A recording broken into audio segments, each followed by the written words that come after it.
All right, guys. So Andrews trusts me to drive the Type R. I haven't driven any Type R Honda at all, but honestly, it feels great. I feel confident about it. Obviously, Andrew knows his stuff and gave us the spiel. So, is the e-brake on or? Yes, it is. So on the left side of the gear stick, it's right here. It's so oh no, wait, no, that's the brake hold. That's this. Is that for like hill start? Yeah. So. Or like to keep you from creeping. So how do I get rid of it? Click it again. Or. There you go. Now. Press the brake pedal. Push down on the button. Oh. There we go. Uh-oh. Lisa, I mean, the electronic handbrake in this car took me forever to figure out. It actually, I thought you pressed on this axle plastic actually to rock it forward. Yeah, it's it's bizarre. So it acts kind of like a normal handbrake where you pull it up to activate it and you push it down to put it down. But much less movement. Significantly less. Oh, wow. And with one finger.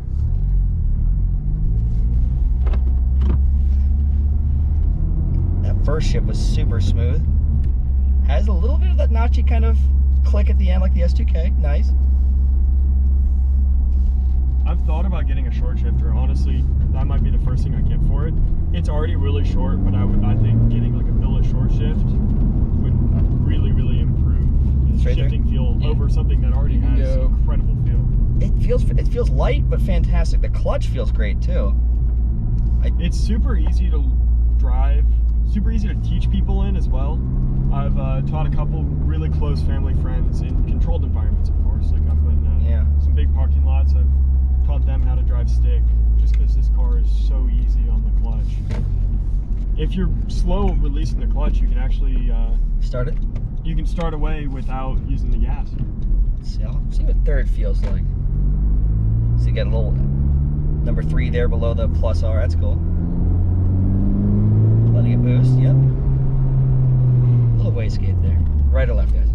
You can do a left. You'll get some nice turns. I'm down with that.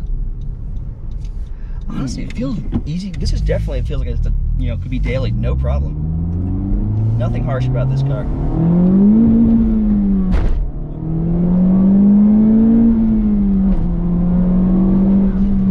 don't want to dump the clutch, but let's see. It does spin the wheels. That was pretty cool. Speed's diminishing this car too. I was doing almost 50.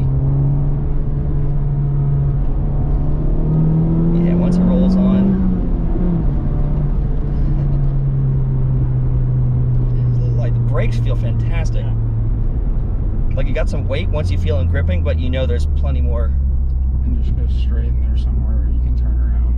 Cool. Being extra cautious here. Yep. Let's see what a downshift feels like. The other, it's got auto blip downshifting too. What? Yeah, so next time you do a downshift, it doesn't do it into first, but next time you're in like fourth or third, try just putting the clutch in, shoving it down a gear, releasing the clutch. Interesting. Because I felt like, I gotta do first here, but I felt like going a little too much. I'm thinking, is it that jumpy? I felt like I over-rev matched, but sorry about that. Proof that this is a first time driving video. Second. Whoops. The gearbox is surprisingly short for... It is. Especially a stock box. It's narrow this way too, like left and right, the first to fourth. But once you get used to it, you're fine. Or the first, second, third, and fourth. Okay, let's just you can turn around. There's a big circle. Houseboat. Yeah. It's an interesting paint job on that. Alright. But yeah, this I got a couple friends who are like, I'll be at somewhere and they'll be like, do a donut. I'm like, it's front wheel drive, I can't. I think if this car was rear wheel drive, I think it would deserve an MSRP even higher than it is already. I'd like to see it all wheel drive, even just like a mild all wheel drive. But with the way that they're hybridizing everything, they might do like a hybrid all wheel drive like the RLX, where like the hybrid power goes to the rear wheels, which is kind of cool. But I just think a rear wheel drive in this car, personally, I love rear wheel drive cars. This car would be nuts in rear wheel drive. I know, and think about it spinning first. That downshift. It's actually pretty sweet. Oh yeah. But no, a rear-wheel drive, this engine is definitely, I mean, they're already working on it for the S2000, the old school S2000, putting that in, with a kit. Multiple people are trying to do it. So I think it's definitely a capable swap. It feels quick, even at like high RPM. It doesn't feel like you're significantly lower than the S2000 at 8,000 or 9,000. Even at 7, it still feels like you're really wringing out a nice free revving engine, which I like. Little John Deere golf cart I'm thing. looking into for this car. It's a little pricey. Yeah. But if I can get the funds together, put this motor in a Miata would be absolutely incredible. And something that I think would be really unique as well. Yeah, no, I think if they could fit it in an S2000, it'll fit in the Miata's engine bay, but with the aftermarket support, I think it'd be a very capable engine. Anything will fit with enough cutting. They put a V12 in a Miata more than once. I really like this. Should I go left or right, guys? It's up to Andrew. That knows the area better than I You go right. Cool. More go further. Oh, I know where this is. Yeah. Oh wow. Back to square one. Guess he's gonna let me go, or yeah, I'll let them go. Even though I'm gonna go faster. Just barely beat me. All right, let's see. Clutch is super easy to roll on at first. It's fine. Super easy to drive. Yeah. It's also got 3 driving modes. So it's got a comfort, a sport, and you adjust them on the right side of the gear stick. Yeah, I just always throw it into the plus R mode. Let's see. Let's do a nice second gear pull. I'm gonna do a little faster. That way I don't spin the wheels. Let's see. Almost foot to the floor. Let's see.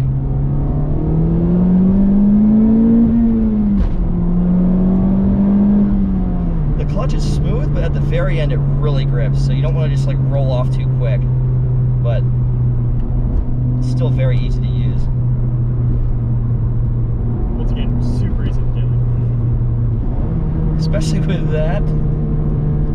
Can you turn that off, the auto rev match? Yes, you can. It takes some settings, but it is possible. I don't mind it. I actually like it. Only thing is, though, is I think any car that has that, you should be able to turn it off, like auto start, stop, stuff like that. Yeah. Anything other than the traditional experience should be turned offable. But I like So it. yes, it is. It's not impossible to turn off. You just got to go into some settings. Unlike, I believe the M2, when you get it in stick shift, I don't think you can turn off rev matching unless you turn traction control off. Interesting. It's like track mode. Yeah. But I mean, yeah. And then there's some kind of software update, or maybe Valentine, the guy that did my instrument cluster on my 3 Series, he could probably find a way to do that. But it's so easy to drive. I'm shocked. Steering's a little heavier, but it's not like too artificial feeling. I've seen like a heavy electric steering that's just so artificial, so fake. Lugging it 3rd gear, 2,000 RPM, really wakes up just below 3. But obviously there's other gears for that. Yeah. It's just, yep, like 2950 is right when you feel it just really roll on. I like it. Your grandpa was a cool dude, man. Yeah. He was the best. He drove that Miata for 15 years. Finally sat when I picked it up and had no brakes. He goes, oh yeah, I leave a cup of brake fluid in there because it goes through apparently like a quarter reservoir every time you drive it, so I just top it up. I'm like, okay. I go to drive it, full reservoir, get a quarter mile from the house, the brakes just go straight to the floor. And I'm like, I don't think that's very safe. Yeah, that's another thing about like engine swapping in older cars and all that. Obviously it's a labor of love. You don't get your money out, but reliability's sake too. That's why you want to have a fun daily that you can beat on. And I feel like this car could do 300,000 miles, no problem. Everything feels so solid. No rattles, nothing. No play in the steering wheel. Everything is just dead quiet. My shift knobs have rattled on every S2000 I've ever been in that I've owned, driven, and this is just so tight. I think part of that is actually they use like 2 nuts on this one. So underneath the boot, you have to pull the boot down and you have to use 2 wrenches to undo it because there's a nut that you can use as a lock nut on the bottom. So it really locks it in together. You turn the knob to where you want and you lock it in with the other nut. Yeah. Everything's thought out. Honda product well engineered. Yeah. Yeah. No, they definitely put their money in the right places. This feels great. I love it. Okay, one more fun road, then I'll let you take the driver's seat. What's next? Let's see.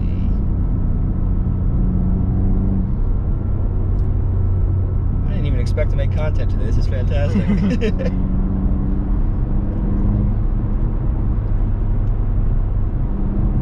It's always a good call when Andrew calls. I was thinking, we chat about Miata stuff all the time, then I get an actual call, and I'm like, okay. Yep. Yeah.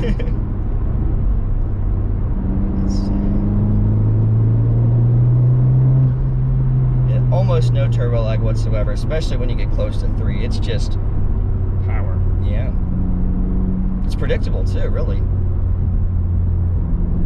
Turn around here. I feel like it being predictable is part of the reason that it just feels right. Like you just know the car.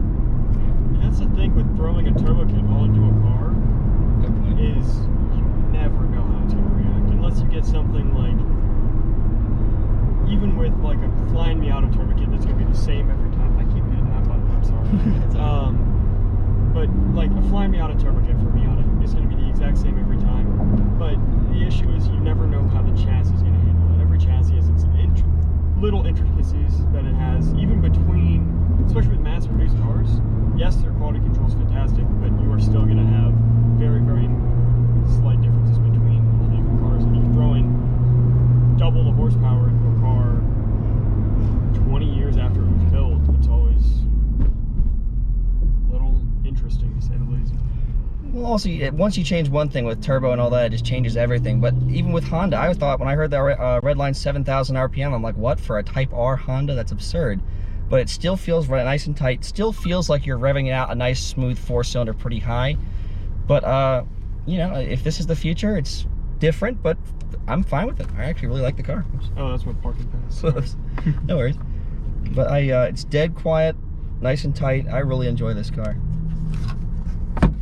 Only complaint I have is the exhaust isn't loud enough. Well, I think also with the tune that can change some things too. That's because very they're changing the timing and stuff. So if you do that tune, I would try to see where that takes you first, then figure out the exhaust. If it's a flash tune. Yeah.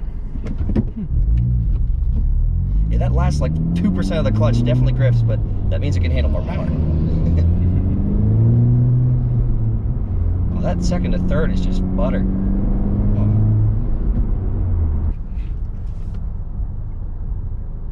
But yeah, I know we're getting kind of the boring part of the drive, guys. I'll cut this one short, but Andrew, thanks again, man. Yeah, for sure. Bennett, Anytime. Hell yeah. hopefully we'll do some highway pulls and some back road driving in the future, but this is kind of him seeing if he can trust me with the car. Yeah, for sure.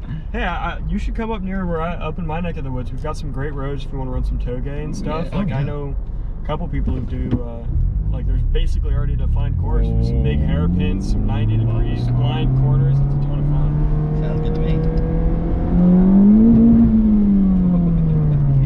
Thanks, guys. See you soon.